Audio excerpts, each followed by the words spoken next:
Hi friends, मैं आकांक्षा शर्मा जी की with आकांक्षा में आपका स्वागत करती हूँ। सो फ्रेंड्स, आज अपन यूनिट 2 माइक्रो ऑर्गेनिज्म वाला टॉपिक करने वाले हैं। उसके जितने भी बेस्ट एमसीक्यू हैं वो अपन यहाँ पर करेंगे।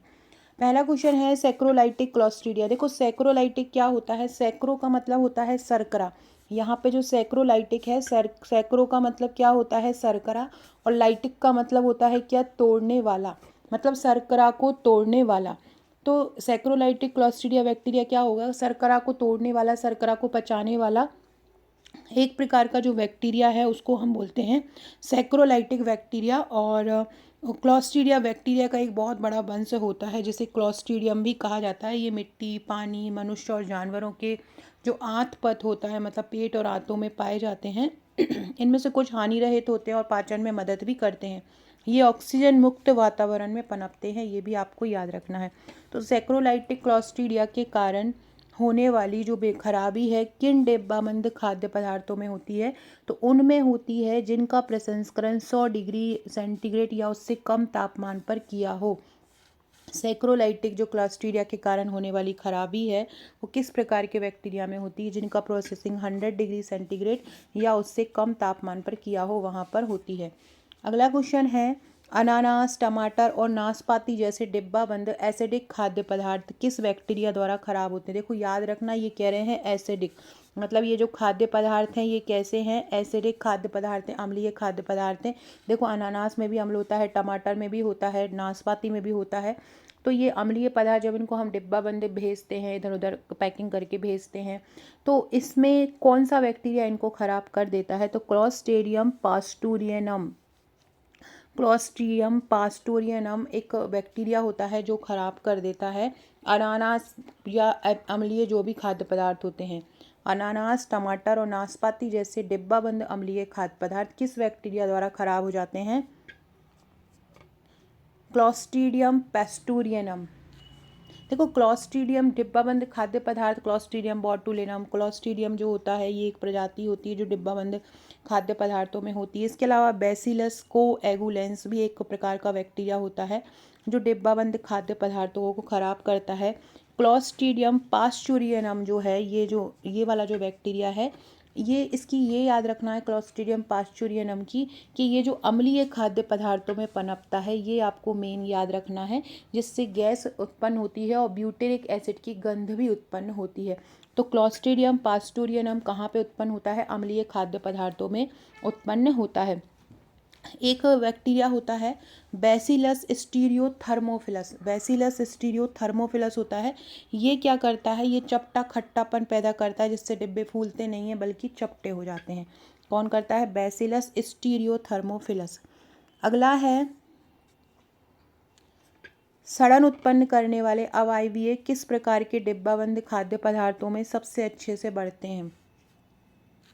जो सड़न उत्पन्न करने वाले जो अवायवीय हैं, मतलब अनएरोबिक जो बैक्टीरिया हैं, डिब्बाबंद खाद्य पदार्थों में किस प्रकार का वातावरण होगा तब ज़्यादा अच्छे से बढ़ेंगे, मतलब जो सड़न उत्पन्न करेगा। सड़न वहाँ पे उत्पन्न होगा जहाँ पर जो डिब्बाबंद खाद्य पदार्थ होंगे वो लो एसिडिक होंगे। अगर लो एसिडिक होंगे मतलब उनमें कम एसिड होगा, तो वो ऐसे पदार्थ होंगे लो एसिडिक जो कि क्या करेंगे, सड़न उत्पन्न करेंगे। तो सड़न उत्पन्न करने वाले जो अवायवीय बैक्टीरिया हैं वो कहाँ पे बढ़ते हैं, सड़न उत्पन्न करने वाले जो अवायवीय बैक्टीरिया हैं वो वहाँ पर बढ़ते हैं जो डिब्बाबंद पदार्थ होता है वो निम्न अम्लीय होता है या नॉन एसिडिक होता है, जैसे मटर हो गया, मक्का हो गया, मांस और मछली हो गया। ठीक है, तो सड़न उत्पन्न करने वाले अवायवीय बैक्टीरिया कहाँ पे बढ़ते हैं, लो एसिडिक डिब्बाबंद खाद्य पदार्थों में बढ़ते हैं, जहाँ पर मान जो है 4.6 से पीएच मान जो है 4.6 से 5 तक होता है। डिब्बे के अंदर का जो अवायवीय वातावरण है और जो कम अम्लता है इन बैक्टीरिया को सक्रिय रूप से विकसित होने के लिए टॉक्सिन उत्पन्न करने का अवसर देती है, जिससे कि ये क्या हो जाते हैं, सड़न उत्पन्न करते हैं। अगला क्वेश्चन है नॉन स्पोर्स बनने वाले जीवाणुओं की उपस्थिति ताप प्रक्रिया किए गए डिब्बाबंद खाद्य पदार्थों में आमतौर पर किसका संकेत देती है। ये देखो गैर बीजा मतलब जीवा ऐसे बैक्टीरिया जो स्पोर्स नहीं बनाते हैं और उनकी उपस्थिति हो गई है।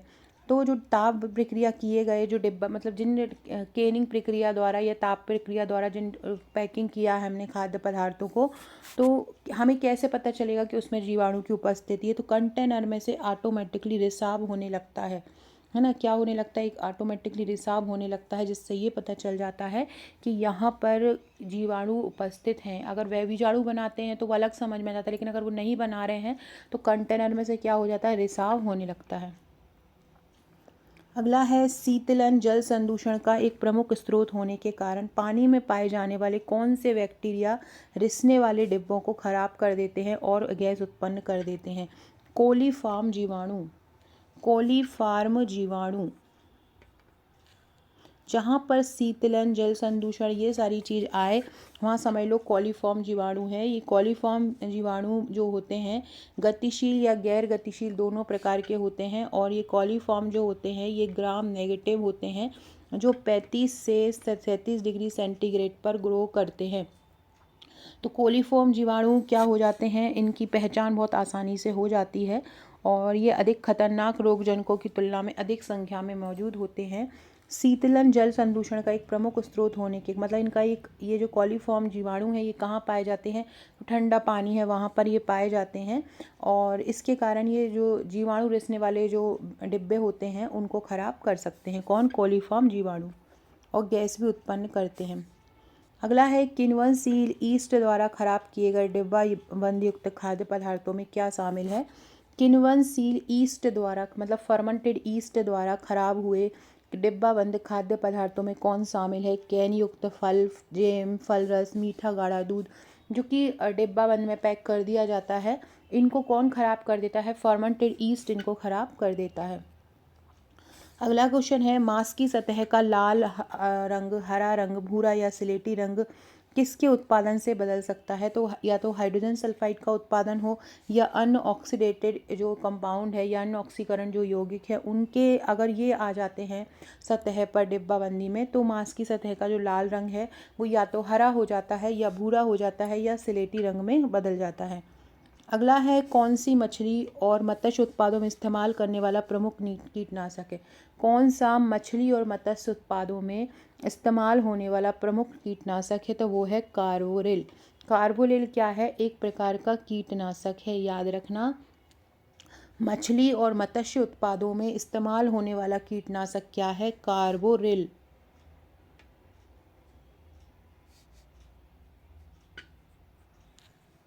याद रखना, इस मछली और मत्स्य उत्पादों में ये कार्बोलिन नाम का एक कीटनाशक का उपयोग किया जाता है। इसके अलावा फॉर्मलिन का उपयोग भी फंगस के उपचार में किया जाता है। फॉर्मलिन वाला भी बहुत ज़्यादा क्वेश्चन पूछा जाता है, तो इसको भी आप लोग याद रखिएगा।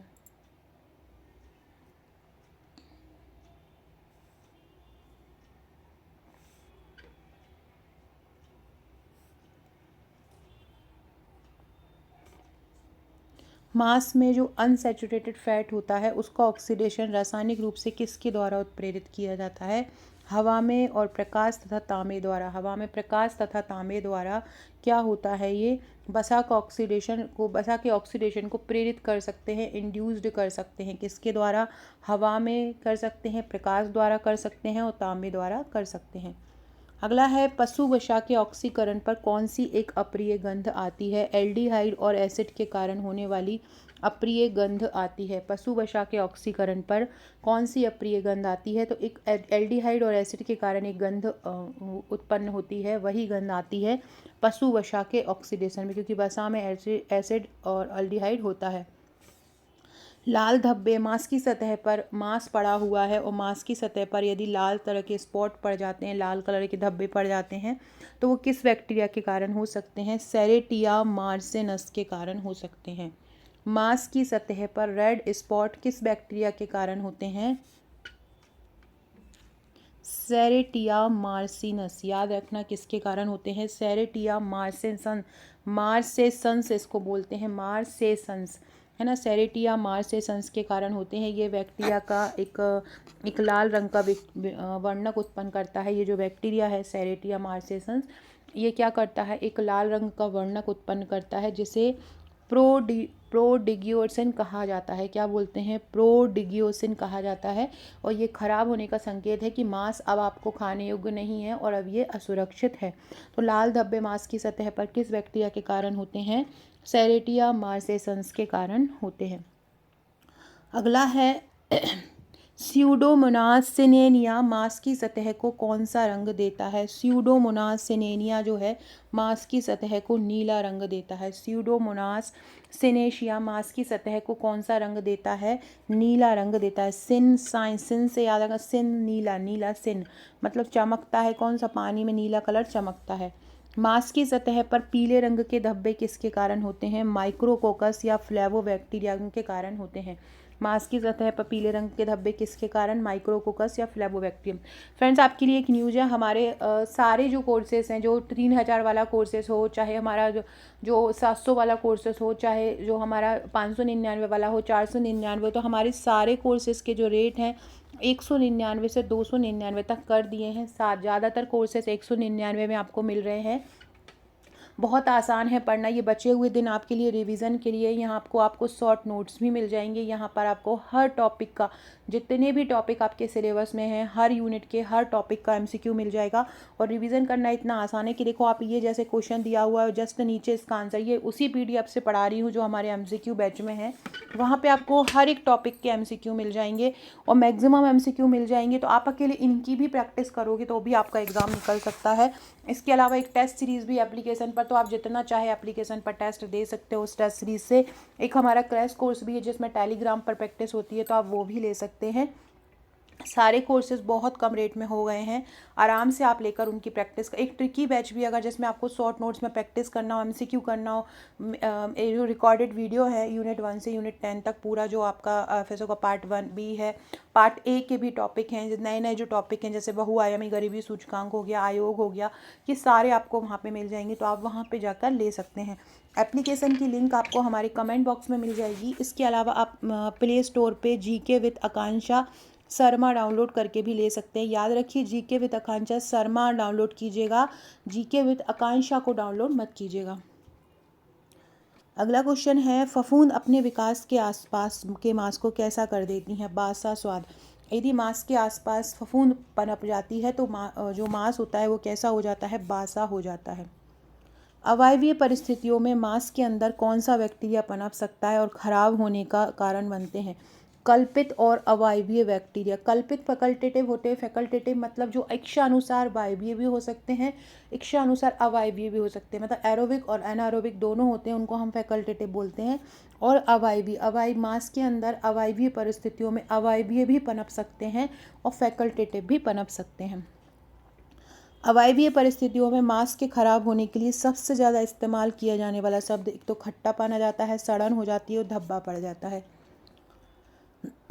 अवायवीय बैक्टीरिया द्वारा फैटी एसिड या लैक्टिक एसिड के उत्पादन से मांस को क्या हो जाता है? खट्टापन हो जाता है। अवायवीय बैक्टीरिया द्वारा फैटी एसिड या लैक्टिक एसिड के उत्पादन से मांस कैसा हो जाता है? खट्टा हो जाता है, खट्टापन आ जाता है। प्रोटीन का अवायवीय अपघटन किसके कारण दुर्गंध युक्त यौगिक बनाता है?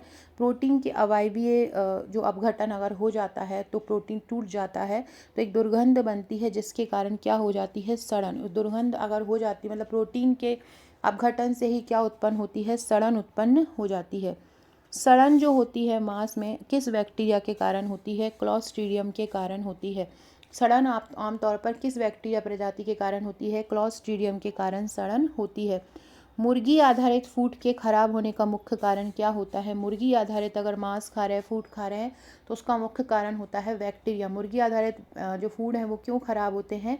बैक्टीरिया के कारण खराब हो जाते हैं। मुर्गी में बैक्टीरिया के खराब होने का प्राथमिक सोर्स क्या है? मतलब मुर्गी में जो बैक्टीरिया से मुर्गी खराब होती है वो स्पेशली कहाँ पे खराब होती है? प्राथमिक सोर्स क्या होता है? आंतें। मुर्गी में बैक्टीरिया मतलब सबसे ज़्यादा कहाँ पर आक्रमण करते हैं? आंतों में आक्रमण करते हैं।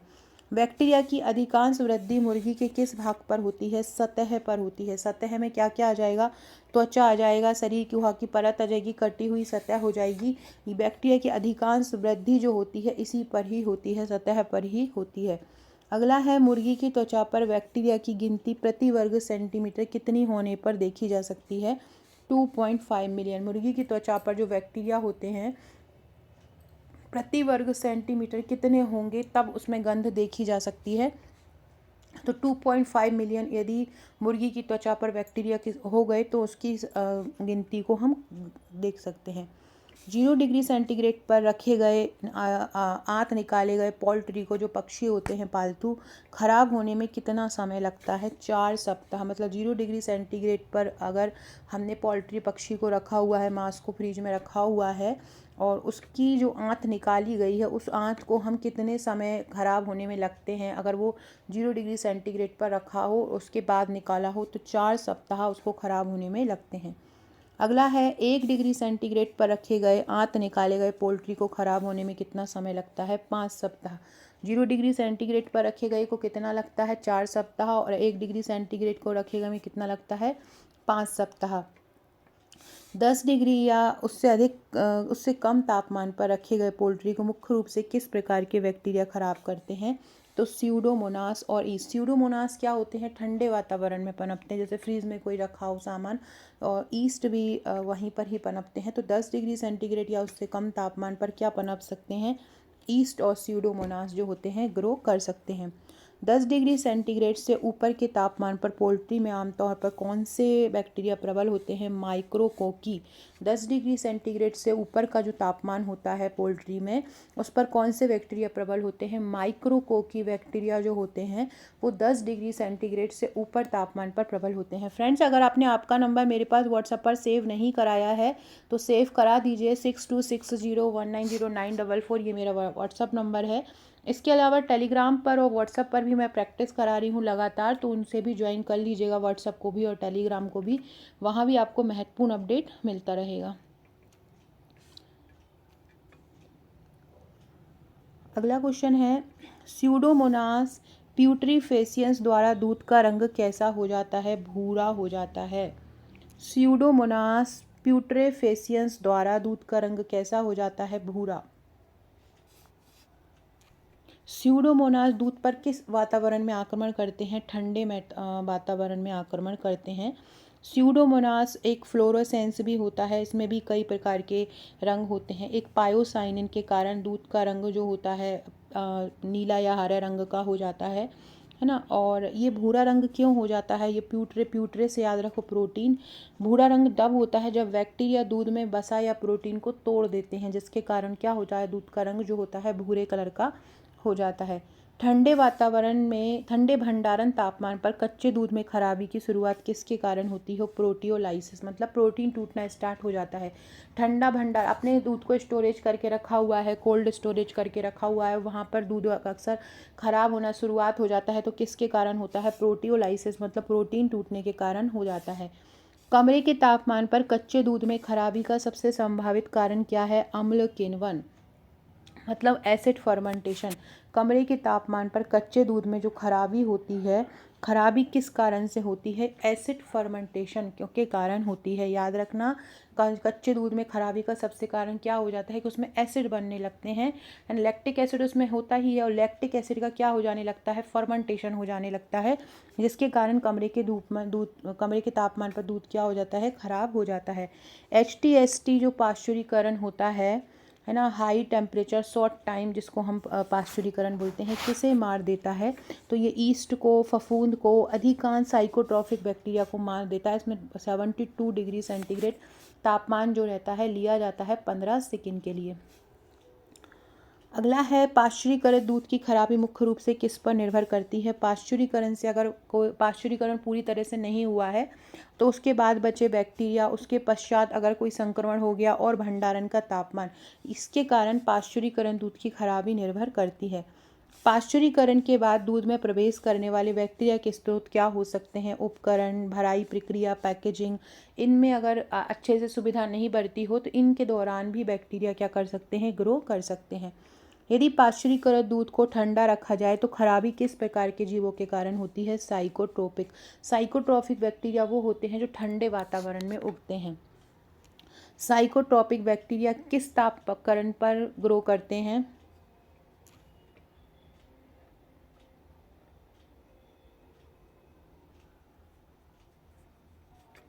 और इनका जो विकास का तापमान है, इष्टतम तापमान हम बोल सकते हैं कि 25 से 30 तक भी ग्रो कर जाते हैं साइकोट्रॉपिक।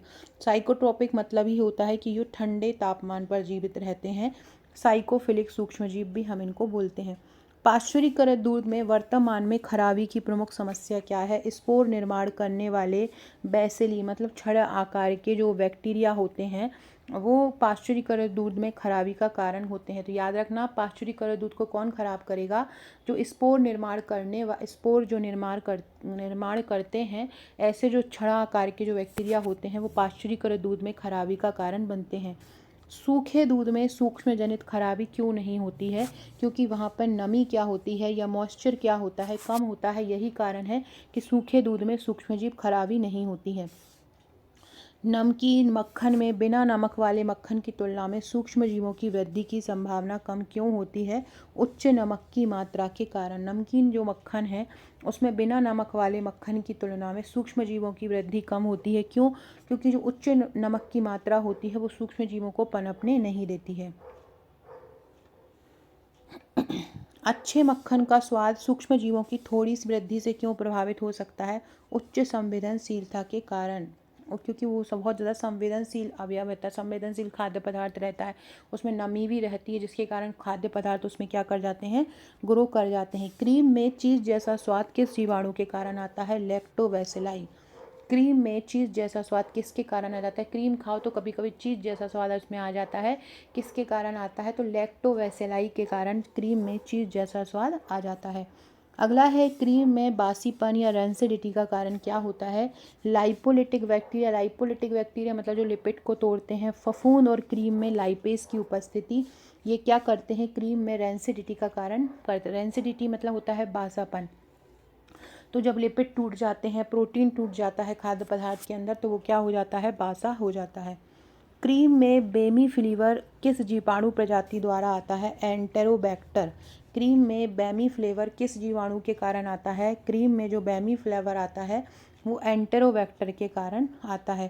क्रीम में माल्टी फ्लेवर किस जीवाणु के कारण आता है? स्ट्रेप्टोकोकस लैक्टिस वर माल्टीजेंस के कारण आता है। माल्टी फ्लेवर, तो ये माल्टीजेंस तो याद ही हो जाएगा, साथ ही साथ में स्ट्रेप्टोकोकस लैक्टिस, उसके कारण कैसा फ्लेवर आ जाता है? माल्टी फ्लेवर आ जाता है। माल्टी फ्लेवर किसके कारण आ जाता है? स्ट्रेप्टोकोकस लैक्टिस वर माल्टीजेंस के कारण माल्टी फ्लेवर आ जाता है।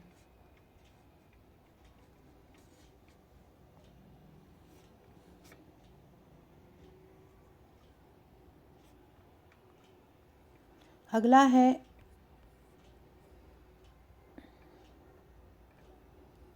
क्रीम में धात्विक फ्लेवर मतलब धातु जैसा फ्लेवर आ जाता है, जैसे कि धातु का घोल पी रहे हो।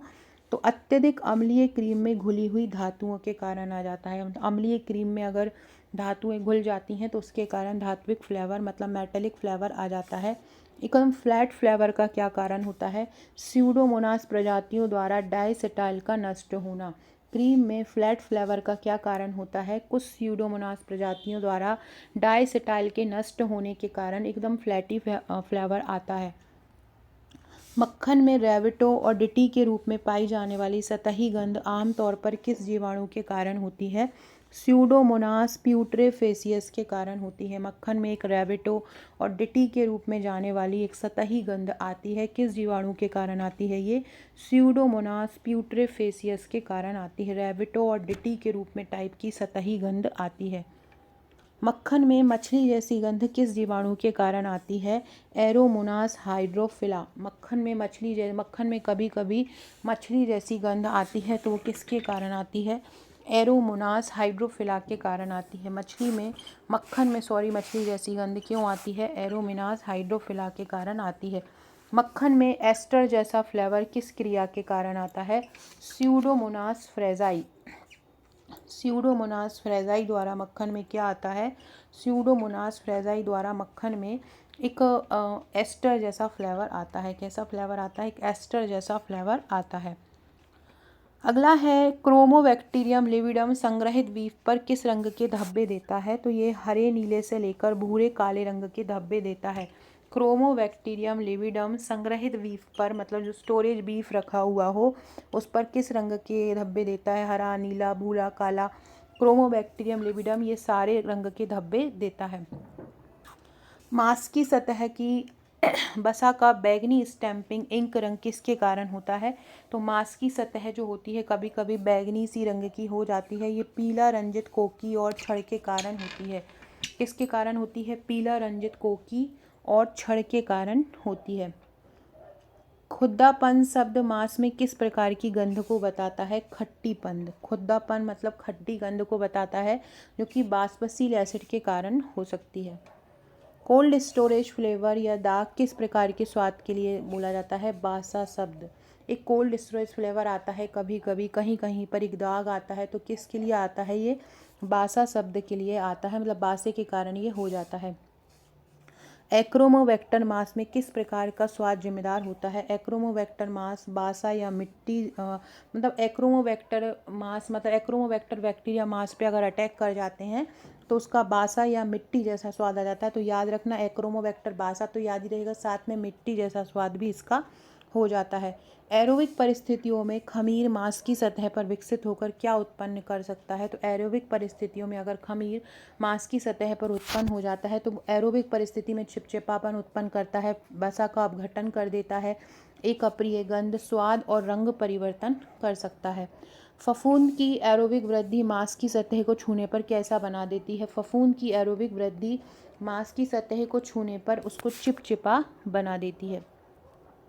ठंड के करीब तापमान पर संग्रहित मांस पर फफूंद की सीमित माइसेलियर वृद्धि बिना बीजाणु निर्माण के क्या कहलाती है?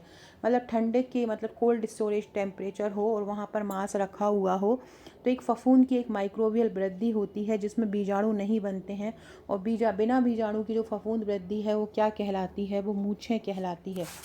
मांस पर फफूंद की एक सीमित जो माइसेलियल वृद्धि है बिना बीजाणु के क्या कहलाती है? मूछें कहलाती है।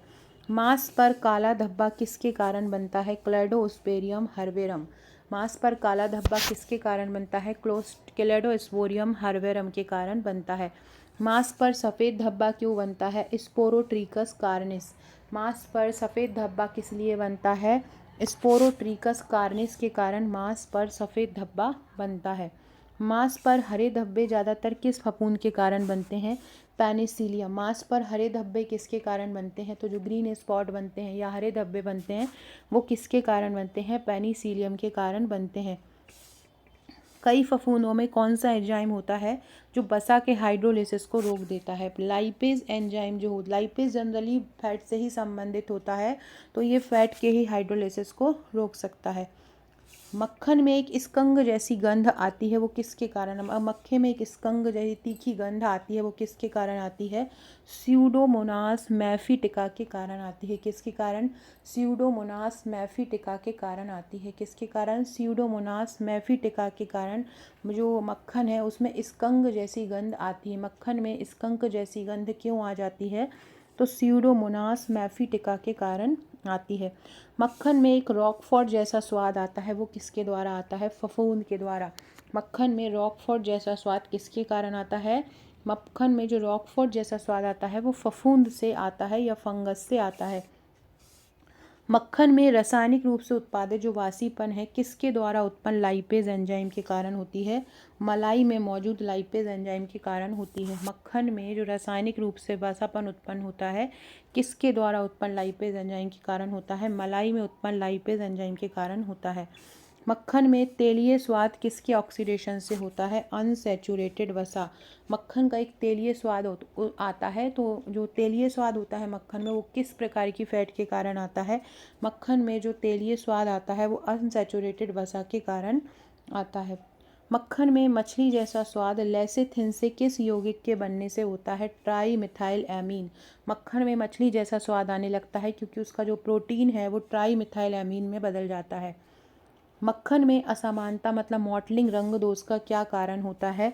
गलत तरीके से काम करना। मक्खन की प्रोसेसिंग अच्छे से नहीं हुई हो, है ना, मक्खन गलत तरीके से फैटा हो, इसके कारण मक्खन में रंग दोष उत्पन्न हो जाता है। स्यूडोमोनास निग्रिफिशियंस हल्के नमकीन मक्खन में किस रंग का ब्लैक स्मच पैदा करते हैं? लाल भूरा। मतलब स्यूडोमोनास नो निग्रिफिशियन है। निग्रिफिशियन किसका करते हैं? लाल और भूरा करते हैं। निग्रिफिशियन किसका करते हैं? लाल और भूरे का करते हैं। कच्चे मांस में परिवर्तन का मुख्य कारण क्या है? अपने एंजाइमों और सूक्ष्मजीव की क्रिया। कच्चे मांस में परिवर्तन का कारण क्या है? अपने एंजाइमों और सूक्ष्मजीव की क्रिया कच्चे मांस में परिवर्तन का कारण है। मांस के परिपक्व होने में किस प्रक्रिया की मात्रा वांछनीय है, मतलब आवश्यक है? ऑटोलिसिस। मतलब तभी अपने आप, जब मांस अपने आप टूटेगा, अपने आप उसमें प्रोटीन का अपघटन होगा या वसा का अपघटन होगा, तो वही उसके मतलब एक मैच्योर होने के लिए, परिपक्व होने के लिए या एजिंग होने के लिए आवश्यक होती है। अत्यधिक ऑटोलिसिस अगर हो जाता है मांस का, तो उस दोष से क्या उत्पन्न होता है? खट्टापन। अगर बहुत ज़्यादा ऑटोलिसिस हो जाएगा तो मक्खन में या कोई भी मांस खाद्य पदार्थ में क्या हो जाएगा? खट्टापन आ जाएगा। मांस में सूक्ष्म जीवों की वृद्धि को कौन सा कारक सुगम बनाता है?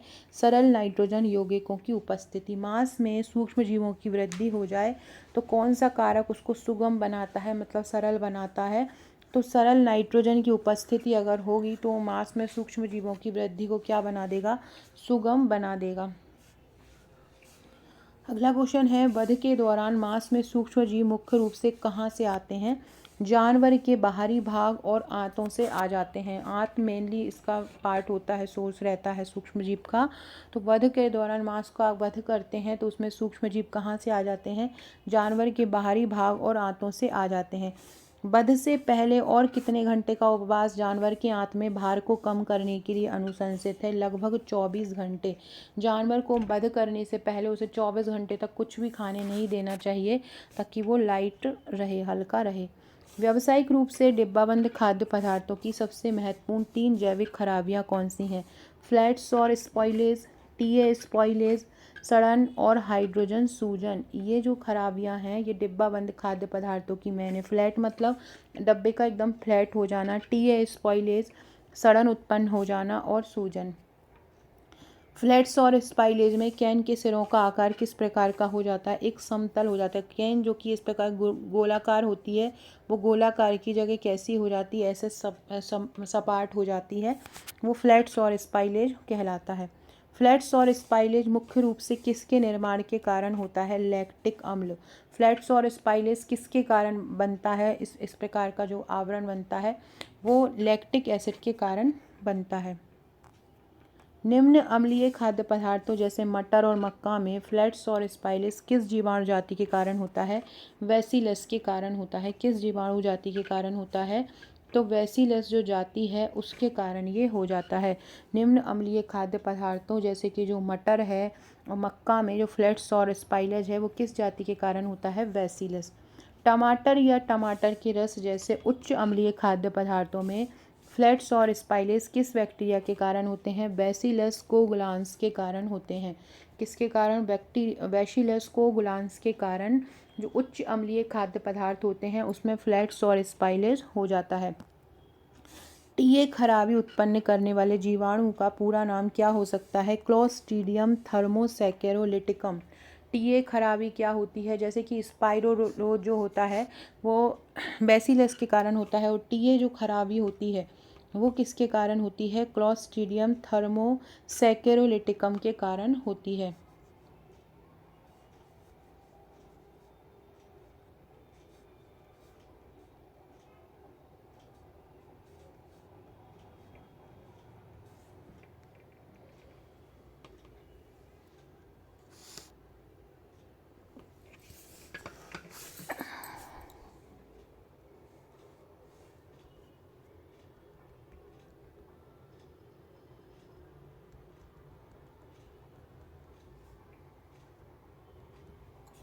ठीक है, तो टीए खराबी उत्पन्न करने वाले जो जीवाणु होते हैं उनका नाम क्या हो सकता है? क्लोस्ट्रीडियम थर्मोसैकेरोलिटिकम हो सकता है। अगला है, टीए खराबी के कारण कौन सी गैस उत्पन्न होती हैं? तो टीए खराबी के कारण कार्बन डाइऑक्साइड और हाइड्रोजन उत्पन्न हो सकती हैं। CO2 और हाइड्रोजन उत्पन्न हो सकती हैं। सल्फाइड या सल्फर सिंकर जो खराबी होती है किस जीवाणु के कारण होती है? डेसल्फेटोमैकुलम निग्रिफिकेंस के कारण होती है। सल्फाइड या सल्फर सिंकर की जो खराबी होती है वो किस जीवाणु के कारण होती है? तो डेसल्फोटोमैकुलम या निग्रिफिकेंस के कारण होती है। सल्फाइड खराबी आमतौर पर किन खाद्य पदार्थों में पाई जाती है? मटर और मक्का जैसे कम अम्लीय खाद्य पदार्थ में पाई जाती है। सल्फाइड की खराबी किसके कारण पाई जाती है? मटर और मक्का जैसे जो कम एसिडिक खाद्य पदार्थ होते हैं उनमें ये पाई जाती है सल्फाइड खराबी। सल्फाइड खराबी के कारण कौन सी गैस उत्पन्न होती है? हाइड्रोजन सल्फाइड गैस उत्पन्न होती है। अध पकने के कारण कौन सा सूक्ष्मजीव अधिकांश पनपता है? अगर खाना अध पका होता है तो मेसोफिलिक जो बैक्टीरिया होते हैं जो मध्य तापमान पर पनपते हैं उनकी वृद्धि हो सकती है। मीसोफिलिक क्लॉस्ट्रीडियम प्रजातियों में शर्करा को किण्वित करने वाली प्रजातियां कौन सी हैं? एक तो है सी ब्यूटिकरम और एक है सी पास्चुरियनम। सी ब्यूटिरिकम और सी पास्चुरियनम जो ऐसी प्रजाति हैं जो मेसोफिलिक है, मतलब जो मिड टेम्परेचर पर ग्रो करती हैं। भूरे रंग की सड़न मुख्य रूप से किस जीन्स के कारण उत्पन्न होती है? स्क्लेरोटोनिया और मोनोलिनिया। स्क्लेरोटिनिया और मोनोलिनिया इस प्रकार के जीन्स हैं जिनके कारण क्या होती है? एक भूरे रंग की सड़न उत्पन्न होती है। पके हुए गर्म हो रहे सब्जियों में चिपचिपापन या खट्टापन किसके कारण आता है? सैप्रोफाइटिक बैक्टीरिया के कारण आता है। पके हुए गर्म हो रही कोई सब्जी होती है उनमें अचानक से चिपचिपापन आ जाए तो वो किसके कारण आता है? ये चिपचिपापन सैप्रोफाइटिक बैक्टीरिया के कारण आ जाता है। कच्ची सब्जियों और फलों की गिरावट के मुख्य कारण क्या हो सकते हैं? शारीरिक कारण हो सकते हैं, एंजाइम क्रिया हो सकती है, सूक्ष्म जीवों की क्रिया का संयोजन हो सकता है। यांत्रिक क्षति किस प्रकार की खराबी को बढ़ावा दे सकती है? एंजाइम की क्रिया, सूक्ष्म जीवों के प्रवेश और वृद्धि की संभावना। मतलब यदि कोई डब्बा यांत्रिक रूप से टूट जाता है तो उसमें बैक्टीरिया प्रवेश कर जाते हैं। खराब हो रहे फल और सब्जियों के संपर्क में आने से क्या हो सकता है? सूक्ष्म जीवों का स्थानांतरण, जिससे खराबी और बर्बादी बढ़ती है। खराब हो रहे फल और सब्जियों के संपर्क में आने से सूक्ष्म जीवों का क्या हो सकता है? स्थानांतरण हो सकता है। कटाई, परिवहन, भंडारण और विपणन के दौरान अनुचित पर्यावरणीय स्थितियां क्या कर सकती हैं? खराबी को बढ़ावा दे सकती हैं। कटाई के दौरान, परिवहन के दौरान, भंडारण के दौरान और विपणन के दौरान अनुचित पर्यावरणीय स्थिति क्या हो सकती हैं? खराबी को बढ़ावा दे सकती हैं। जब कोई भी रस को हम हवा के संपर्क में लाते हैं तो उच्च नमी सामग्री किसके विकास के लिए जिम्मेदार होती है? यदि नमी होती है तो वो ईस्ट और बैक्टीरिया को बढ़ावा देती है। यदि नमी होती है तो वो किसको बढ़ावा देती है? नमी जो होती है वो ईस्ट को भी बढ़ावा देती है और बैक्टीरिया को भी बढ़ावा देती है।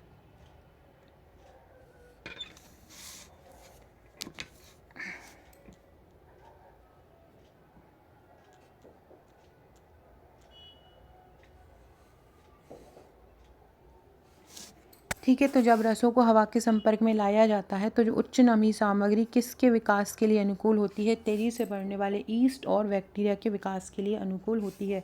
रसों में कौन सा सूक्ष्मजीव प्रमुख होगा? ये किस पर निर्भर करेगा? रस में शर्करा होगा, अम्ल की मात्रा और तापमान रहेगा, है ना, और ये रसों का प्रमुख सूक्ष्मजीव होगा। रसों में कोई जूस है उसमें ठोस पदार्थ हटाने से क्या होता है? ऑक्सीडेशन और रिडक्शन क्षमता कम हो जाती है और सूक्ष्म जीवों की वृद्धि रुक जाती है। एक तो ऑक्सीडेशन रिडक्शन क्षमता कम हो जाएगी, दूसरा क्या हो जाएगा?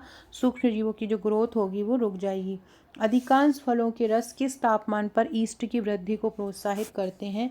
15 से लगभग 35 डिग्री सेंटीग्रेड तक जो तापमान है वो ईस्ट की वृद्धि उन पर हो जाती है जो फलों के रस होते हैं। अधिकांश फलों के रसों पर ईस्ट की जो वृद्धि होती है वो 15 से 35 डिग्री सेंटीग्रेड टेम्परेचर पर होती है।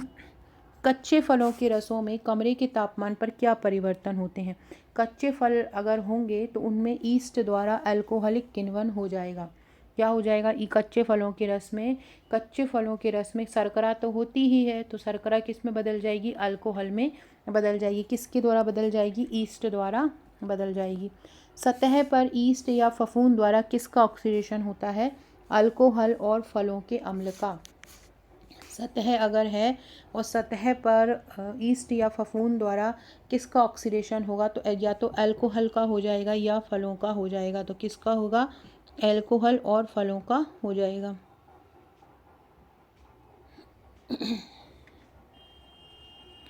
अगला क्वेश्चन है, किस तापमान पर लैक्टोबैसिली का विकास अधिक होता है और यह लैक्टिक और कुछ वोलेटाइल अम्ल बनाते हैं।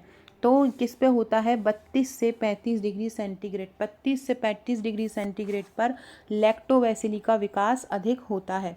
15 डिग्री सेंटीग्रेड से नीचे के तापमान पर किसकी वृद्धि ईस्ट की तुलना में अधिक होती है, बैक्टीरिया और फफूंद की। मतलब जो ईस्ट होते हैं वो कम तापमान पर जनरली ग्रो नहीं करते हैं। तो 15 डिग्री सेंटीग्रेड 15.6 डिग्री सेंटीग्रेड से नीचे के तापमान पर ईस्ट की तुलना में किसकी वृद्धि अधिक हो जाती है, बैक्टीरिया और फफूंद की वृद्धि अधिक हो जाती है। डिब्बाबंद खाद्य पदार्थों का रासायनिक खराब होना किसके कारण होता है, हाइड्रोजन उभार के कारण। डिब्बाबंद जो खाद्य पदार्थ हैं उनका रासायनिक रूप से खराब होना किसके कारण होता है, हाइड्रोजन उभार के कारण हो जाता है। हाइड्रोजन सूजन को बढ़ावा देने वाला कारक कौन सा है, भंडारण के दौरान तापमान में कमी। हाइड्रोजन सूजन को बढ़ावा देने वाला कारक कौन सा नहीं है, मतलब हाइड्रोजन सूजन जो चारों तरफ हाइड्रोजन के कारण डिब्बाबंदी खाद्य पदार्थों में होती है, तो भंडारण के दौरान तापमान में कमी के कारण ऐसा नहीं होता है। डिब्बे के अंदर कोई दोष हो जाए, खराब निकासी हो जाए, अम्लता में वृद्धि हो जाए, उस कारण हाइड्रोजन सूजन उत्पन्न हो सकती है। खाद्य सुरक्षा अधिकारी किसानों को भंडारण के किस तरीके के बारे में जागरूक कर सकते हैं, सूखा और ठंडा भंडारण। मतलब जैसे कि 13% से ज़्यादा नमी भंडारण के दौरान नहीं होना चाहिए। दालों का अगर विघटन हो जाता है तो उससे उत्पाद की गुणवत्ता पर क्या प्रभाव पड़ता है, उसका रंग बिगड़ जाता है, गंध बिगड़ जाती है, आकार बिगड़ जाता है और स्वाद बिगड़ जाता है। माइकोटॉक्सिन्स मुख्य रूप से किस प्रकार के सूक्ष्म जीवों द्वारा उत्पन्न होते हैं, माइकोटॉक्सिन फफूंद द्वारा या फंजाई द्वारा उत्पन्न होते हैं। दालों में चिपचिपापन किसके कारण आता है, bacillus sarees. Bacillus sarees bacteria, bacillus जो बैक्टीरिया होते हैं उनका आकार इस प्रकार से छड़ जैसा होता है। तो इन्हीं बैसिलस सैरिस बैक्टीरिया के कारण क्या होता है, दालों में चिपचिपापन आ जाता है। खाद्य तेल और उनके उत्पाद मुख्य रूप से किसके स्रोत होते हैं, पोषण और ऊर्जा के। खाद्य तेल और उनके जो उत्पाद होते हैं या खाद्य तेलों के जो प्रोडक्ट होते हैं वो मुख्य रूप से किसके स्रोत होते हैं, पोषण और ऊर्जा के स्रोत होते हैं। खाद्य तेलों के विघटन के लिए मुख्य रूप से कौन से सूक्ष्मजीव जिम्मेदार होते हैं, जीवाणु, फफूंद और ईस्ट जो होते हैं वो खाद्य तेलों के विघटन के लिए जिम्मेदार होते हैं। अगला है एस्परजिलस फ्लेवस किस तेल में एफ्लाटॉक्सिन उत्पन्न करता है, मूंगफली के तेल में। जो एस्परजिलस फ्लेवस होता है वो किस तेल में एफ्लाटॉक्सिन उत्पन्न करता है, मूंगफली के तेल में उत्पन्न करता है। एस्परजिलस फ्लेवस किस तेल में एफ्लाटॉक्सिन उत्पन्न कर रहा है, मूंगफली के तेल में। एफ्लाटॉक्सिन का मुख्य स्वास्थ्य जोखिम क्या हो सकता है, हृदय रोग। एफ्लाटॉक्सिन के कारण क्या हो सकता है, हृदय में रोग उत्पन्न हो सकते हैं। पेनिसिलियम स्पीसीज तेलों में कौन सा टॉक्सिन बनाती है, ओकरा टॉक्सिन। पेनिसिलियम की जो जाति हैं, पेनिसिलियम एक फफूंद होता है, ये तेलों में एक टॉक्सिन बनाती हैं। वो कौन सा टॉक्सिन बनाती हैं, ओकरा टॉक्सिन। फ्रेंड्स इसके बाद में एक बहुत ही शानदार वीडियो लेके आने वाली हूँ, बहुआयामी गरीबी सूचकांक। छोटा सा वीडियो रहेगा लेकिन यहाँ से 2 प्रश्न आपके मतलब कन्फर्म आएंगे तो करेंगे। इसके बाद कल मॉर्निंग में आपको यूनिट 1 का मैराथन वीडियो कराऊंगी, यूनिट 1 के जो बेस्ट क्वेश्चन रहेंगे। तेल में गंध, रंग परिवर्तन और चिपचिपापन किसका लक्षण हो सकता है, सूक्ष्म जीव जनित विघटन का। सूक्ष्म जीव का विघटन हो गया इसलिए तेल में गंध आ रही है। कौन से जीवाणु तेलों में लाइपेज एंजाइम ग्रसित करते हैं जिससे फ्री फैटी एसिड बनते हैं, स्यूडोमोनास स्पीसीज। कौन से जो जीवाणु तेलों में लाइपेज एंजाइम को ग्रसित करते हैं, तो कौन होते हैं वो, जिसमें फ्री फैटी एसिड भी बनते हैं, स्यूडोमोनास स्पीसीज होती है। क्या होती है, स्यूडोमोनास स्पीसीज। स्यूडोमोनास तेलों में लाइपेज एंजाइम ग्रहण करते हैं जिससे कारण क्या होता है, फ्री फैट, मतलब उसको तोड़ देते हैं जिससे फ्री फैटी एसिड बनता है। स्यूडोमोनास और तेल याद रखना। उच्च तापमान को सहन करने वाले बीजाणु बनाने वाले जीवाणु का नाम बताइए। बैसिलस सबटिलस। बैसिलस जो सबटिलस होता है ये एक तो स्पोर्स बनाता है और दूसरा क्या होता है, उच्च तापमान को सहन कर लेता है। कौन सा? बैसिलस सबटिलस। याद रखना, जो बैसिलस सबटिलस है वो एक तो स्पोर्स बना लेता है, दूसरा क्या करता है कि ये उच्च तापमान को सहन कर लेता है। कैंडिडा लिपोलिटिका तेलों में मौजूद वसा को हाइड्रोलाइज करके क्या उत्पन्न करते हैं? अप्रिय गंध। कैंडिडा जो ईस्ट की ही एक प्रजाति है, लिपोलिटिका जो होता है ये तेलों में मौजूद जो वसा होता है उसको तोड़ देता है, हाइड्रोलाइज कर देता है, जिसके कारण क्या होती है? एक अप्रिय गंध आती है। अगला है सब्जियों और फलों में बैक्टीरियल सॉफ्ट रॉट का मुख्य कारण क्या होता है? कौन सा जीवाणु है? इरविनिया कैरोटोबोरा। क्या है? इरविनिया कैरोटोबोरा सब्जी एवं फलों में बैक्टीरियल सॉफ्ट रॉट का कारण होता है।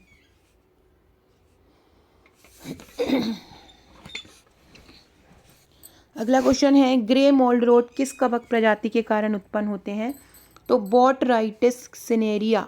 ग्रे मोल्ड रोट, मोल्ड पे ग्रे कलर का एक धब्बा उत्पन्न हो जाता है, किसके कारण हो जाता है? ये जो मोल्ड रोट किसी भी पेड़ पौधों पर ग्रे कलर की मोल्ड हो जाती है तो किस प्रजाति के कारण होती है? बॉटराइटिस सिनेरिया के कारण हो जाती है। राइजोपस सॉफ्ट रोट की विशेषता क्या है? रुई जैसा विकास और काले स्पोरेंजिया। राइजोपस सॉफ्ट रोट की विशेषता क्या है? रुई जैसा विकास हो जाता है और काले स्पोरेंजिया। एंथ्राकनोज रोग आमतौर पर किस कवक के कारण होता है? कोलेट्रोचियम के कारण होता है। एंथ्राकनोज रोग आमतौर पर किसके कारण होता है? तो कोलेटोरिचम के कारण होता है। अल्टरनेरिया सड़न में सड़न के बढ़ते समय क्षेत्र का रंग कैसा हो जाता है? हरा या भूरा कलर का हो जाता है। ब्लू मोल्ड जो सड़न उत्पन्न होती है उसका विशिष्ट रंग क्या होता है? नीला हरा होता है, या तो नीला या कैसा हो जाता है? हरा। डाउन माइल्ड्यू किस प्रकार के सूक्ष्म जीवों के कारण होता है? फफूंद के कारण हो जाता है। एक पाउडर टाइप का पेड़ पौधों पे गिरने लगता है तो किस फफूंद के कारण हो जाता है? पाउडर टाइप का कभी कभी पेड़ पौधों की सतह पे आने लगता है, वो इसी फफूंद के कारण आता है। बाटर सॉफ्ट रॉट मुख्य रूप से किस कवक के कारण होता है? सेलेरोटिनिया स्क्लेरोट्रम। इसके कारण वाटर सॉफ्ट रोग आता है। स्क्लेरोटिनिया, याद रखना, स्क्लेरोटिनिया के कारण वाटर सॉफ्ट रोग इस कवक के कारण आता है। स्टेम एंड रॉट किन सूक्ष्म जीवों के कारण होता है? कई जीनस की फफूंद जो प्रजातियां होती हैं उसके कारण स्टेम एंड रॉट होता है, मतलब तने पर एक धब्बा उत्पन्न हो जाता है। ये क्वेश्चन एक बार पीवाईक्यू में पूछा गया था। ब्लैक मोल्ड रॉट का कारण बनने वाले कवक कौन से हैं? Aspergillus niger. Black mould rot का कारण बनने वाला कवक कौन सा है? एस्परजिलस नाइगर है। ब्लैक रॉट आमतौर पर किस जीनस के कवक के कारण होती है? फ्यूजेरियम। ब्लैक रॉट किस जीनस के कवक के कारण होता है? फ्यूजेरियम के कारण होता है। वायु, प्रकाश और धातु आयनों के संपर्क में आने पर तेल के खराब होने की प्रक्रिया क्या कहलाती है? ऑक्सीडेशन कहलाती है या ऑक्सीकरण कहलाती है। ऑक्सीकरण का प्राथमिक उत्पाद क्या होता है? हाइड्रोपराक्साइड। ऑक्सीकरण का प्राथमिक उत्पाद क्या होता है? हाइड्रोपराक्साइड जो होता है ऑक्सीडेशन का प्राथमिक उत्पाद होता है। ऑक्सीकरण के द्वितीय उत्पादों के कारण तेल में कैसा स्वाद आता है? कड़वा।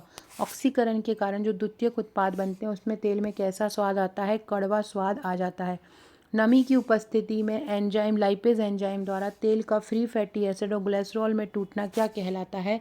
हाइड्रोलाइसिस कहलाता है। तेल के विघटन की दर को कौन सा कारक तेज कर देता है? Ultraviolet rays. तेल के विघटन की दर को कौन सा कारक तेज करता है? Ultraviolet rays. सूक्ष्म जीव वृद्धि को प्रोत्साहित करने के लिए तेल में नमी की कितनी मात्रा होना चाहिए? 0.1% से अधिक। सूक्ष्म जीव वृद्धि को अगर हमको प्रोत्साहित करना है तो तेल में नमी की मात्रा कितनी होना चाहिए? तेल में नमी की मात्रा 0.1% से अधिक होना चाहिए। तेल में नमी की मात्रा कितनी? 0.1% से अधिक होना चाहिए। तेल से सड़ी हुई धात्विक या कड़वी गंध आना किसके कारण होता है? तेल में हाइड्रोलाइसिस हो गया हो, विघटन हो गया हो, जिसके कारण सड़ी या कड़वी गंध आती है। विघटित तेल का रंग कैसा हो सकता है? गहरा पीला, भूरा या हरा हो सकता है। पेरोक्साइड वैल्यू का फसाई मानक कितना है जिससे अधिक होने पर तेल विघटित होने लगता है? मतलब पेरोक्साइड का मान 15 मिली इक्विवेलेंट प्रति किलोग्राम से अधिक होना चाहिए। मतलब पेरोक्साइड जो है तेल में 15 मिली इक्विवेलेंट प्रति किलो, मतलब प्रति किलो अगर तेल है, प्रति लीटर होता है, तो उसमें कितना तेल होना, कितनी पेरोक्साइड वैल्यू होना चाहिए, 15 मिली इक्विवेलेंट होना चाहिए। तेल में फ्री फैटी एसिड की मात्रा कितने से अधिक होने पर विघटन का संकेत मिलता है। तेल में फ्री फैटी एसिड की मात्रा यदि 0.1% से अधिक होती है तो इसका मतलब तेल कैसा हो गया है, टूट गया है, विघटन हो गया है। तेल शोधन की कौन सी प्रक्रिया सूक्ष्म जीवों और टॉक्सिन को हटाने में मदद करती है। Neutralisation, bleaching, deodorisation. ये तेल शोधन की प्रक्रिया होती है जो सूक्ष्म जीव और टॉक्सिन को हटाने में मदद करती है। रिफाइनिंग प्रक्रिया कहलाते हैं। प्राकृतिक प्रिजर्वेटिव के रूप में खाद्य तेलों में किसका उपयोग किया जाता है। रोजमेरी, अर्क और साइट्रिक एसिड। प्राकृतिक प्रिजर्वेटिव BHA और BHT जो है ये एंटीऑक्सीडेंट होते हैं। और रोजमेरी, अर्क और साइट्रिक एसिड का उपयोग किस लिए किया जाता है, प्राकृतिक प्रिजर्वेटिव के रूप में करते हैं। BHA क्या होता है, इसको हम ब्यूटाइलेट हाइड्रोक्सीसोल बोलते हैं और BHT को ब्यूटिलाइटेड हाइड्रोक्सी टोलुइन बोलते हैं। इसके रूप में उपयोग किए जाते हैं, ये एंटीऑक्सीडेंट किए जाते हैं। यहाँ पर इसका जो आंसर है ना, प्राकृतिक प्रिजर्वेटिव, ये जो होंगे ये भी प्रिजर्वेटिव के रूप में उपयोग होंगे, लेकिन ये प्राकृतिक में नहीं होंगे, ये एंटीऑक्सीडेंट के रूप में उपयोग किए जाते हैं। फसाई के अनुसार BHA जो एंटीऑक्सीडेंट है और BHT है, इनकी अनुमेय सीमा कितनी होती है, तेलों में 0.02% होती है। फसाई के अनुसार खाद्य तेलों में जो BHA और BHT की अनुमेय सीमा है कितनी होती है, 0.02% होती है। ठीक है, तो फसाई के अनुसार खाद्य तेलों में BHA और BHT की अधिकतम अनुमेय सीमा कितनी होना चाहिए, 0.02% होना चाहिए। कॉलीफॉर्म बैक्टीरिया कहाँ पर महत्वपूर्ण हो सकते हैं। फलों और सब्जियों के रस में यदि खराब उत्पादों को मिलाया गया हो तो ये क्या हो सकते हैं, महत्वपूर्ण हो सकते हैं। कॉलीफॉर्म बैक्टीरिया क्या होता है। कॉलीफॉर्म बैक्टीरिया हम किसको बोलते हैं, ये कॉलीफॉर्म जो बैक्टीरिया होते हैं मिट्टी में उगने वाले होते हैं, ठंडे वातावरण, शीत वातावरण, इनमें भी ये उगते हैं। तो इस प्रकार के जो बैक्टीरिया होते हैं वो क्या कहलाते हैं, कॉलीफॉर्म होते हैं। फलों और सब्जियों के रसों में यदि कोई खराब उत्पाद मिलाया हो तो ये आ जाते हैं। ये पर्यावरण में सभी गर्म खून वाले जानवरों में ये पाया जाता है। ये स्वयं हानिकारक नहीं होता, लेकिन पीने के पानी में इसकी उपस्थिति का मतलब है कि इसमें कई E. coli जैसे सूक्ष्मजीव उपस्थित हो सकते हैं जो बीमारियां पैदा कर सकते हैं। ये स्वच्छता के आकलन में भी इसका उपयोग किया जाता है। फफूंदी जनक सड़न वाले जो रसीले फलों में सबसे पहले क्या दिखाई देता है, रक्त का खिंचाव। जो रसीले फलों में अगर कोई फफूंद आक्रमण कर दी तो सबसे पहले वो क्या करती है, रस को खींच लेती है। कुछ प्रकार की फफूंदीजनक सड़न कैसी दिखती हैं, सूखी का सड़न, जहाँ संक्रमित क्षेत्र सूखा, कठोर और अक्सर रंगहीन हो जाता है। बैक्टीरियल सॉफ्ट रोट आमतौर पर किन सब्जियों में ज़्यादा फैलता है, जो कम अम्लीय सब्जियां होती हैं वहाँ पर बैक्टीरियल सॉफ्ट रोट फैलता है। सॉफ्ट रोट मतलब कम अम्लीय सब्जियाँ। अधिकांश फल और सब्जियां सड़न के लिए असंवेदनशील क्यों होती हैं, क्योंकि उनकी सतह पर अगर ये सूखापन होता है और विटामिन B की कमी होती है तो सड़न नहीं होती है। खराबी की संभावना को प्रभावित करने वाले कारक कौन से होते हैं, क्षति और संभालने का तरीका। यदि अच्छी तरीके से संभाला नहीं गया हो, क्षति हो गई हो, तो वो इसको प्रभावित करने वाले कारक होते हैं। भूमिगत भाग वाली सब्जियां कैसे संक्रमित हो जाती हैं, जैसे मूली हो गई, चुकंदर, गाजर, आलू, ये भूमिगत भाग वाली हैं। ये सीधे नम मिट्टी के संपर्क में आ जाती हैं, इसलिए ये संक्रमित हो जाती हैं। पत्तियां, तने और फूल जैसे जो लेट्यूस हैं, किसके कारण संक्रमण के लिए अति संवेदनशील होते हैं, पौधों के रोगजनकों, पक्षियों या कीड़ों द्वारा होने वाले नुकसान के कारण। फलों से निकाले गए रस का pH मान लगभग कितना होता है, 2.4 से 4.2। फलों से निकाले गए रस का pH मान कितना होता है, 2.4 से 4.2 तक होता है। नींबू रस में शर्करा की मात्रा का प्रतिशत कितना होता है। नींबू के रस में शर्करा की मात्रा का प्रतिशत लगभग 2% होता है। नींबू के रस में शर्करा कितनी होती है, लगभग 2% शर्करा होती है। डिब्बे के स्टील बेस और अंदर रखे खाद्य पदार्थों के बीच क्रिया से कौन सा दोष उत्पन्न होता है, खाद्य पदार्थों के पोषण मूल्य में वृद्धि क्या शामिल नहीं है। तो डिब्बे के अंदर स्टील बेस होता है तो डिब्बे के अंदर की सतह का रंग बदल जाता है, अप्रिय स्वाद भी बन जाते हैं और धातु का क्षरण भी हो जाता है, लेकिन उसके पोषण मूल्य में वृद्धि नहीं होती। सूक्ष्म जीवों द्वारा डिब्बाबंद खाद्य पदार्थों की जैविक बर्बादी का क्या कारण हो सकता है?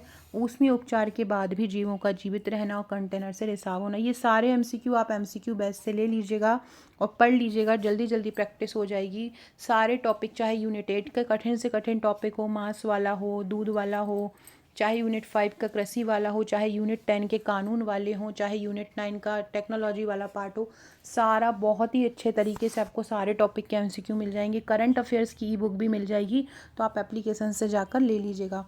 हल्के ऊष्मीय उपचार के बाद खाद्य पदार्थों को सुरक्षित रूप से संरक्षित करने के लिए किस विधि की आवश्यकता होती है? रेफ्रिजरेशन। हल्की ऊष्मा के बाद रेफ्रिजरेट करना चाहिए। लगभग 100 डिग्री सेंटीग्रेड पर प्रोसेस्ड अम्लीय खाद्य पदार्थों में आमतौर पर जीवित बचने वाले सूक्ष्मजीव कौन से होते हैं? बैक्टीरियल स्पोर होते हैं। पैकेजिंग कंटेनरों में रिसाव के माध्यम से प्रवेश करने वाले सूक्ष्मजीव की विशेषता क्या होती है? जो पैकेजिंग कंटेनरों में रिसाव के माध्यम से प्रवेश करते हैं, ये आवश्यक रूप से गर्मी के प्रति प्रतिरोधी नहीं होते, मतलब गर्मी में भी पनप सकते हैं। डिब्बाबंद खाद्य पदार्थों का खराब होना जो खाली डिब्बों की यांत्रिक क्षति के कारण होता है, किससे प्रभावित होता है? साइड में होता है और सिरों की सिलाई पर प्रभावित होता है। गर्मी प्रक्रिया के बाद डिब्बों में सूक्ष्मजीव किस माध्यम से प्रवेश करते हैं? दूषित शीतलन जल से। रिसाव के कारण डिब्बे के वैक्यूम में कमी आने से, मतलब हवा कम होने से खाद्य पदार्थ पर क्या प्रभाव पड़ता है? रासायनिक और सूक्ष्मजीव दोनों प्रकार का क्षरण होने लगता है। सामान्यतः खाद्य पदार्थों के कैन के सिरे कैसे होते हैं? थोड़े से अवतल, मतलब अंदर की ओर दबे हुए रहते हैं। फ्लिपर स्थिति में कैन का कौन सा सिरा उभर जाता है? दोनों सिरे। फ्लिपर स्थिति जब होती है रिसाव वाली, तो दोनों सिरे क्या हो जाते हैं? उभर जाते हैं। विटामिन ई किस प्रकार का एंटीऑक्सीडेंट होता है? विटामिन ई प्राकृतिक एंटीऑक्सीडेंट होता है। खाद्य तेलों के भंडारण के लिए उचित तापमान सीमा। खाद्य तेलों का भंडारण जो करना चाहिए 15 से 25 डिग्री सेंटीग्रेड पर करना चाहिए। खाद्य तेलों का भंडारण कितने पे? 15 से 25 डिग्री सेंटीग्रेड पर करना चाहिए। खाद्य तेलों के भंडारण के दौरान नमी की मात्रा 0.1% से कम ही होना चाहिए। खाद्य तेलों में सूक्ष्म जीवों की जांच के लिए कौन सा परीक्षण किया जाता है? टोटल प्लेट काउंट और ईस्ट और मोल्ड काउंट, इनका परीक्षण किया जाता है। एफ्लाटॉक्सिन की जांच के लिए कौन सा उन्नत परीक्षण विधि होती है? HPLC। एफ्लाटॉक्सिन फफूंद की जांच करना है तो हमें HPLC से टेस्ट करना चाहिए। HPLC को बोलते हैं हाई परफॉर्मेंस लिक्विड क्रोमेटोग्राफी। रासायनिक परीक्षणों के अंतर्गत खाद्य सुरक्षा अधिकारी तेल में किसकी जांच करते हैं? पैराऑक्साइड वैल्यू की करते हैं, FFA की करते हैं और अम्लता की करते हैं। मूंगफली के तेल में एफ्लाटॉक्सिन की जो मात्रा है कितने होना चाहिए? 15 ppb होना चाहिए। पार्ट्स पर बिलियन इसको बोलते हैं, और अधिकतम सीमा इसकी कितनी होना चाहिए? 15 ppb होना चाहिए। फसाई के अनुसार खाद्य तेलों में पैराक्साइड की वैल्यू कितने से कम होनी चाहिए? 10 मिली इक्विवेलेंट प्रति किलोग्राम से कम होना चाहिए। 10 मिली इक्विवेलेंट प्रति किलोग्राम से कम होना चाहिए। दूषित तेलों की बिक्री पर किस अधिनियम के तहत प्रतिबंध लगाया गया है? फसाई एक्ट 2006। ऑक्सीकरण और हाइड्रोलिसिस के कारण तेल का खराब होना क्या कहलाता है? रेंसिडिटी कहलाता है। कौन सा माइकोटॉक्सिन सबसे खतरनाक है और यकृत कैंसर का कारण बनता है? Aflatoxin B1। कौन सा है? एफ्लाटॉक्सिन B1 जो है वो सबसे खतरनाक होता है। खाद्य तेल पैकिंग विनियमन 2021 के अनुसार पैकेट पर क्या अंकित करना अनिवार्य है? निर्माण तिथि और सेल्फ लाइफ। लाल या ब्लडी ब्रेड का कारण आमतौर पर कौन सा जीवाणु होता है? सेरोटिया मार्सेसंस। सेरोटिया मार्सेसंस होता है। चॉक्ड ब्रेड में सफ़ेद चौक जैसे धब्बों का कारण किस कवक को माना गया है? एंडोमाइसिस फिवुलेगेरस या ट्राइकोडर्मा विरिडस। ये ब्रेड में सफ़ेद जैसे धब्बे के कारण होता है, धब्बे इसके कारण हो जाते हैं। केक हो गया या अन्य बेक्ड उत्पाद हो गए, इनमें माइक्रोबियल खराबी का मुख्य कारण क्या होता है? फफूंद। इनमें क्या लग जाती है? फफूंद लग जाती है। केक और बेकरी उत्पादों में टॉपिंग या फिलिंग्स के बेक किए गए भाग की तुलना में माइक्रोबियल खराबी के लिए अधिक संवेदनशील होते हैं। क्यों? क्योंकि वहाँ पर अधिक पोषक तत्व होते हैं और नमी ज़्यादा होती है, इसलिए फिलिंग में ज़्यादा ऐसा रहता है कि यही फिलिंग में ज़्यादा आ जाएंगे, जहाँ पर फिलिंग भरा हो वहीं माइक्रो ऑर्गेनिज्म ज़्यादा आ जाएंगे। फ्रॉस्टिंग्स अपनी उच्च चीनी सामग्री के कारण संग्रह के दौरान किससे खराब हो सकती है? फफूंद या ईस्ट। ब्रेड, केक, पाई और अन्य बेकरी उत्पादों की खराबी जिसे बासीपन कहा जाता है किसके कारण होते हैं? भौतिक परिवर्तन के कारण होते हैं। नाश्ते के अनाज उत्पादों के निर्माण की प्रारंभिक अवस्थाओं में नमी की मात्रा कैसी होती है? अधिक होती है। खुदरा स्तर पर उपलब्ध तैयार अनाज के उत्पाद का मूल्य क्या होता है? तैयार किए गए रेफ्रिजरेटेड या जमे हुए बेकरी उत्पादों के आटा। खुदरा स्तर पर जो अनाज के उत्पाद का मूल्य, इनका टोटल जो खर्चा आता है उस पर डिपेंड करता है। तैयार आटे के उत्पादों में कौन से अनुकीर्णन शामिल हो सकते हैं? खमीर या लैक्टिक एसिड बैक्टीरिया शामिल हो सकते हैं। तैयार आटे के उत्पादों की सूक्ष्मजीव गुणवत्ता किस पर निर्भर करती है? और जो भी आप सामग्री का उपयोग कर रहे हो, जो भी स्वच्छता प्रक्रिया लागू की गई हो। रेफ्रिजरेटेड भंडारण के दौरान तैयार आटे के उत्पादों में कब तक सूक्ष्मजीव वृद्धि हो सकती है? जब तक उत्पाद को उपभोक्ता स्तर पर अंतिम हीट ट्रीटमेंट ना मिल जाए। ब्रेड, केक, पाई और अन्य बेकरी उत्पादों की खराबी जिसे बासीपन कहा जाता है किसके कारण होती है? उसमें अंदर जो भौतिक परिवर्तन होते हैं उनके कारण होती है। पास्ता बनाने में किस सामग्री का उपयोग करते हैं? आटा, पानी और अंडा। पास्ता की खराबी की रिपोर्ट बहुत कम क्यों होती है? क्योंकि पास्ता को हम सुखाकर संग्रहित करते हैं। पास्ता को क्या करते हैं? सुखाकर संग्रहित करते हैं। फ्रेंड ये देखिए, ये एफएसओ का एमसीक्यू कोर्स है 30,000 प्लस एमसीक्यू का। ये जो है 199 रुपये में मिल रहा है। जैसे एमसीक्यू मैं करा रही हूँ ऐसे ही यहाँ पे हर टॉपिक के आपको एमसीक्यू मिल जाएंगे, पीवाईक्यू भी मिल जाएंगे, करंट अफेयर्स भी मिल जाएंगे। ये क्रैश कोर्स है, यहाँ पर हर टॉपिक के एमसीक्यू के साथ टेलीग्राम पर प्रैक्टिस भी आपको मिल जाएगी। इसके अलावा ये सारे बैचेस हैं, एमसीक्यू बैच है, नोट्स बैच है, क्रैश कोर्स बैच है, टेस्ट बैच है। ये सारे बैचेस उपलब्ध हैं, आप ले सकते हैं। एक हमारा ट्रिकी बैच है, इसमें हर टॉपिक को ट्रिक से याद कराया गया है, संपूर्ण सिलेबस है, टेस्ट भी है, टॉपिक वाइज एमसीक्यू भी है। ये भी आप ले सकते हैं। इस प्रकार से शेड्यूल दे दिया जाता है क्रैश कोर्स में। ये छात्रावास अधीक्षक है। आफ्टर 14 दिसंबर हम छात्रावास अधीक्षक की तैयारी करेंगे। ये जो टेस्ट सीरीज़ है एप्लीकेशन पर, ये 199 रुपये में आपको मिल जाएगी। ये हमारा एमपीपीएससी प्रीलिम्स का ट्रिकी बैच है। क्लासेस इसकी भी आरंभ है। हर टॉपिक को ट्रिक से याद कराया जा रहा है। यूनिट 1 से 10 तक बहुत ही आसान भाषा में ये हो रहा है। टॉपिक वाइज एमसीक्यू है, हर यूनिट का डिटेल अध्ययन है, करंट अफेयर्स है। इसके अलावा ये 25,000 प्लस एमसीक्यू का प्रैक्टिस सेट है हमारी एप्लीकेशन पर एमपीपीएससी प्रीलिम्स का। आप इसे भी परचेस कर सकते हैं। 499 भी वर्तमान में इसका चार्ज है। हर टॉपिक के एमसीक्यू है, लास्ट 20 ईयर्स के प्रीवियस ईयर्स के क्वेश्चन भी आपको यहाँ पर मिल जाएंगे। अगला क्वेश्चन है, नम मैक्रोनी की सूजन किस गैस उत्पन्न करने वाले बैक्टीरिया के कारण हो सकती है? एंटेरोबैक्टीरियम कोलाई के कारण हो सकती है। नम मैक्रोनी की सूजन किस गैस उत्पन्न करने वाले बैक्टीरिया के कारण हो सकती है? एंटेरोबैक्टीरियम कोली के कारण। कागज पर सुखाने के दौरान मैक्रोनी पर बैंगनी धारियों का निर्माण किस कारण होता है? मोनीलिया के कारण। मोनीलिया बैंगनी धारियाँ बन जाती हैं। टैपियोका किससे तैयार किया जाता है? कसावा की जड़ से किया जाता है। इसमें साइनाइड नामक जहर भी होता है। नम होने पर टैपियोका में खराबी किस प्रकार के बैक्टीरिया द्वारा सूचित होती है? नारंगी वर्णक वाले स्टार्च को तोड़ने वाले बैक्टीरिया के कारण। नाश्ते के अनाज उत्पादों की जो मूलभूत निर्माण प्रक्रिया है वो क्या है? फ्लैग्ड, पफ्ड या एक्सट्रूडेड है। अनाज में फफूंद की वृद्धि के लिए नमी का न्यूनतम स्तर कितना होना चाहिए? 12 से 13% होना चाहिए। ब्रेड में फफूंदी के विकास को रोकने के लिए पराबैंगनी विकिरण का उपयोग कहाँ किया जा सकता है? ब्रेड की सतह पर और काटने वाले चाकुओं पर।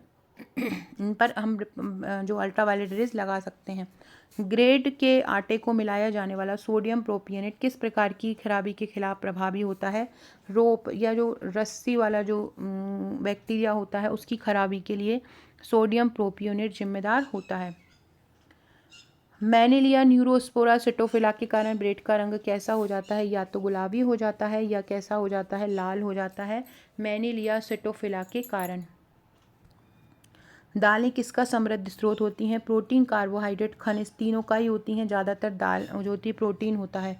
खाद्य सूक्ष्मजीव विज्ञान के अंतर्गत दालों के विघटन में किसकी महत्वपूर्ण भूमिका होती है? सूक्ष्मजीव की महत्वपूर्ण भूमिका होती है। दालों का विघटन कर देते हैं। नमी युक्त वातावरण मतलब 0.70 में पनपने वाली प्रमुख फफूंद कौन सी है जो अफ्लाटॉक्सिन उत्पन्न करती है? वो है एस्परगिलस।